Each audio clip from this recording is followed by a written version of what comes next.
Bonjour à tous et bienvenue sur la chaîne YouTube du SJB. Je suis Gaël Hervé, responsable de la formation Recherche d'emploi et titulaire de la formation Vente.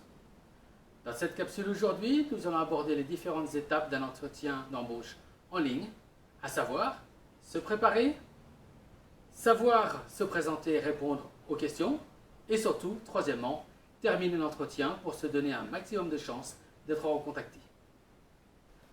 Avant tout, quelques mots sur le SJB. Nous sommes le deuxième centre de formation wallon proposant à toute personne, en priorité demandeur d'emploi, de bénéficier de formations en informatique de base, agent d'accueil et secrétariat, agent administratif, aide comptable, vendeur et délégué commercial, néerlandais et anglais dans 3 niveaux et web design. Pour plus d'informations, je vous renvoie à notre site internet sjb-formation.be et à notre page Facebook. Alors l'entretien d'embauche en ligne demande, comme je l'ai dit, d'être préparé. Donc surtout, ne pas oublier que vous ne pouvez pas voir l'environnement de votre recruteur, ni son aménagement comme des photos, des bibelots, des documents, qui vous permettraient de vous donner une idée plus précise de qui est votre interlocuteur pour créer éventuellement le fameux bris de glace cher aux vendeurs qui l'utilisent pour se démarquer, ni les possibles personnes autour de lui qui pourraient lui souffler des informations faute d'avoir une oreillette tel un journaliste. Le lien que l'on peut créer en face à face est donc ici moins facile. Ensuite, qui dit entretien via Internet, dit risque de coupure ou de perte d'informations par manque de qualité réseau. Veillez donc à ce que cette connexion Internet soit libre. Demandez, si besoin, à vos enfants de couper leur Wi-Fi.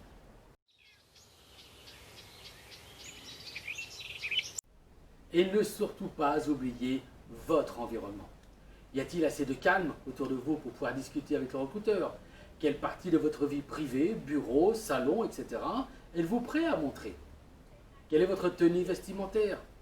Eh oui, vous êtes chez vous et tout à coup, alors que vous êtes encore en pyjama, le recruteur vous appelle en vidéo. Gênant, non? Focus, autodiscipline, je gère le télétravail quoi. Comme je vous l'ai dit en intro, il faut donc être avant tout très bien préparé. Deuxième étape, un bon entretien de recrutement passe aussi et surtout par une bonne connaissance de soi, de ses limites, de la gestion de ses peurs, de ses réactions, afin de bien se contrôler et montrer le meilleur de soi-même. Ah, le fameux « connais-toi toi-même », tout un programme. Qui suis-je? D'où viens-je? Où vais-je? Dans quelle étagère? Puis dans un deuxième temps, se demander pourquoi cette entreprise m'intéresse et pourquoi elle m'engagerait. Il faut donc bien se renseigner aussi sur l'entreprise et découvrir quels sont vos points communs à tous les deux. J'aborde cette deuxième partie dans une autre capsule, Qui suis-je? Et je vous invite à cliquer sur le lien juste au-dessus. Profitez-en pour vous inscrire. Alors, vous, qui êtes-vous? Évidemment, c'est surtout le côté professionnel qui va intéresser votre recruteur. Mais comme il y a déjà quelques informations, puisque vous lui avez envoyé votre CV, ne répétez pas. Donnez-lui des nouvelles informations pertinentes qui lui permettront de mieux vous connaître et surtout d'être rassuré que vous êtes la bonne personne. Donc, toujours en lien avec l'entreprise et le poste.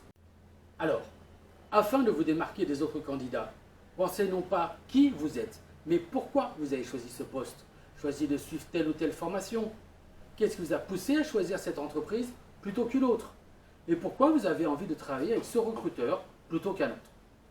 Tout ceci, positivement évidemment, même si la principale raison de votre recherche d'emploi aujourd'hui est parce que vous avez vécu brutalement un entretien, un poste qui s'est mal passé à cause du conflit, du harcèlement, etc. etc. Non, mais c'est sûr que cette expérience de stagiaire intérimaire en collage de timbre m'a aidé à choisir ma voie quelque part, comme ça. Et oui, le conflit d'intérêts que vous venez de vivre auprès de votre dernier employeur vous a permis de gagner confiance en vous, d'apprendre telle ou telle chose sur vous que vous souhaitez mettre à disposition de votre nouvel employeur. Sans oublier toutes les compétences et attitudes apprises durant toutes ces années qui vous rendent meilleur aujourd'hui. Et comme vos valeurs telles que l'honnêteté, le courage, le respect de l'autre, etc. correspondent aux siennes, c'est tout naturellement que vous vous tournez vers lui. Positif. D'ailleurs, vous présenter, ce n'est pas que ce que vous savez faire, vos compétences. C'est surtout et aussi vos attitudes, vos savoir-être, vos fameux soft skills. En effet, 87% des recruteurs jugent les soft skills très importantes ou importantes. On retrouve d'ailleurs en pole position l'esprit d'équipe, le respect et l'autonomie. Alors, n'hésitez pas à travailler sur vos forces et faiblesses. Demandez à votre entourage ce qu'ils aiment et ce qu'ils n'aiment pas chez vous, quelles sont vos valeurs. Êtes-vous axé sur l'humain, l'action, les méthodes, les idées? Ensuite, votre présentation doit être courte, percutante et dynamique. Elle doit donner également envie. Laissez votre interlocuteur prendre la parole entre deux phrases. Cet échange, c'est comme le ping-pong. On est deux à jouer. Ne faites donc pas de monologue. Il faut donc être aussi prêt à répondre aux questions de votre interlocuteur. Donc avoir un maximum et pas un minimum de renseignements sur l'entreprise, le poste, le personnel avec qui vous allez travailler.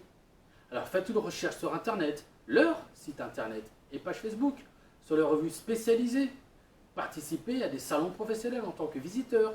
Interrogez vos relations professionnelles et personnelles.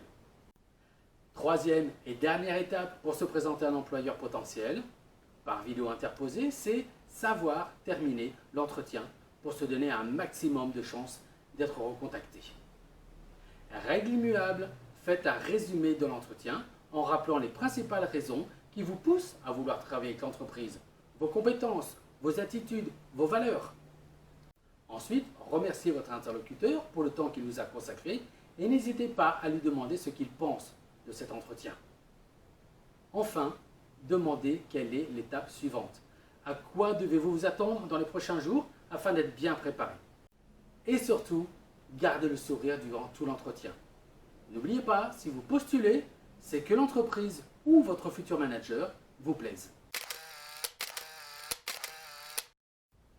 Si vous devez garder une idée maîtresse de cette vidéo en tête, c'est soyez différent des autres et offrez à votre interlocuteur un moment agréable à passer avec vous. Vous n'êtes pas le seul candidat que votre recruteur va voir durant peut-être 15 minutes chacun. Imaginez que vous êtes le 10e de la journée et que cela fait 2 jours qu'il est devant sa caméra.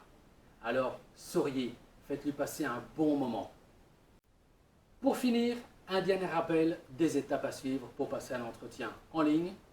Être préparé, savoir se présenter et répondre aux questions, terminer l'entretien afin d'avoir un maximum de chances d'être contacté.